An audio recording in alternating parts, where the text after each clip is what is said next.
Now, after Congress's 3-1 defeat in the Assembly elections, Congress leader Digvijay Singh has issued a statement stating that he does not trust the EVM since 2003. Any machine which has got a chip in it, there is a possibility it can be hacked. Quickly listen into what he said. भरोसा नहीं है EVM पर, क्योंकि बात यह है, हमने button दबा दिया, पता ही नहीं पड़ा वोट कहां गया। अब वीवीपैट आई है तब 7 सेकंड के लिए दिखता है, हमारे हाथ में क्यों नहीं मिलता वो बैलेट पेपर? वीवीपैट की भी गिनती होनी चाहिए क्या? नहीं, गिनती की बात नहीं, गिनती तो होती है, लेकिन प्रश्न इस बात का है कि हमारे हाथ में वोट क्यों नहीं मिलता? जो वीवीपैट स्लिप गिरती है डब्बे में, हमारे हाथ में दे दें। तो हम मूल बात यह है कि जिस मशीन में चिप लगी है वो हैक होने की संभावना उसमें रहती है। Kulbhushan Saxena on the show with me. Kulbhushan, Digvijay Singh has yet again reiterated his remark that he does not trust the EVM. So obviously question marks being raised. He said there is a possibility that some votes have been hacked in Madhya Pradesh as in Chhattisgarh that has led to the defeat of the Congress. बिल्कुल, मध्य प्रदेश, छत्तीसगढ़ और राजस्थान में जिस तरीके से परिणाम सामने आए हैं कांग्रेस के, और इस परिणाम के बाद मध्य प्रदेश के पूर्व मुख्यमंत्री दिग्विजय सिंह ने एक बड़ा आरोप और एक ठीकरा हम ये कह सकते हैं कि ईवीएम मशीन पर फोड़ा है, क्योंकि मध्य प्रदेश में कांग्रेस को 66 सीटें मिली हैं और बीजेपी को 163।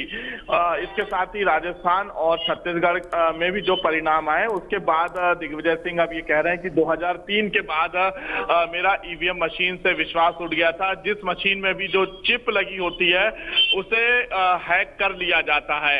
2003 में मध्य प्रदेश में दिग्विजय सिंह की सरकार गिरी थी, तो अब कांग्रेस अपनी पूरी हार का ठीकरा जो है ईवीएम मशीन पर फोड़ती हुई नजर आ रही है।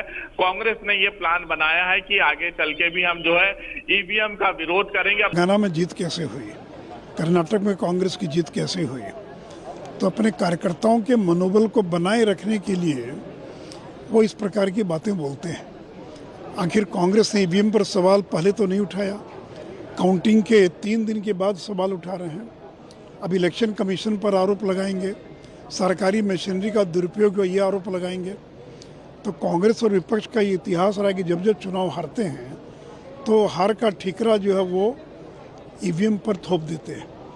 तो आंतरिक समीक्षा करने के बजाय कि कारण हार के क्या हैं।